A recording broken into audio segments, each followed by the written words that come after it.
તો ભાજપની મહિલા મોરચાની બહેનો પણ ચૂંટણી પ્રચાર માટે મેદાનમાં ઉતરી છે। બારડોલી લોકસભા બેઠકના ઉમેદવારને જીતાડવા તાપી વ્યારાનગરની બહેનો શેરીઓ અને મહોલ્લામાં ઘરે ઘરે જઈને પ્રચાર પ્રસાર કરી રહી છે। આ પ્રચાર દરમિયાન મહિલા મોરચાની આ બહેનો મહેંદી પાડી હાથમાં કમળનું નિશાન બનાવી રહી છે, ત્યારે લોકશાહીના મહાપર્વમાં લોકોને મતદાન કરવા માટે પણ અપીલ કરી રહી છે।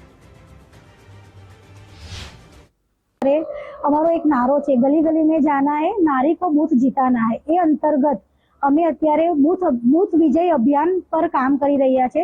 તેમાં અમે અલગ અલગ ફળિયાઓમાં શેરીઓમાં જઈને ત્યાંના સ્થાનિક બહેનોનો સંપર્ક કરી આપણી નરેન્દ્ર મોદી સાહેબની યોજનાઓ વિશે વિસ્તૃત માહિતી આપીએ છીએ। એમને સમજાવીએ છીએ પોતાના એક વોટની કિંમત, કે એક વોટ શા માટે આપણે આપવો જોઈએ એ લઈને, અને એની સાથે અમે કમલ મહેંદીનો કાર્યક્રમ કરીએ છીએ, જેમાં દરેક બહેનો ખૂબ ઉત્સાહ અને આનંદ સાથે પોતાના હાથમાં કમળનું ફૂલનું ચિહ્ન, કમળની મહેંદી પડાવે છે। આ મહેંદીનો કાર્યક્રમ ચાલે છે, એમાં અમે જોડાયેલા છે અને ખૂબ જ ભારતીય જનતા પાર્ટીના પ્રચાર પ્રસારમાં અમે ડોર ટુ ડોર નીકળ્યા છે। ખૂબ સારું સુંદર વાતાવરણ છે, ખાસ કરીને બહેનોમાં ખૂબ ઉત્સાહ છે। આટલો ઉનાળાનો સમય છતાં પણ બહેનો અમારી સાથે જોડાઈને અમારા પ્રચાર પ્રસારમાં ફરે છે।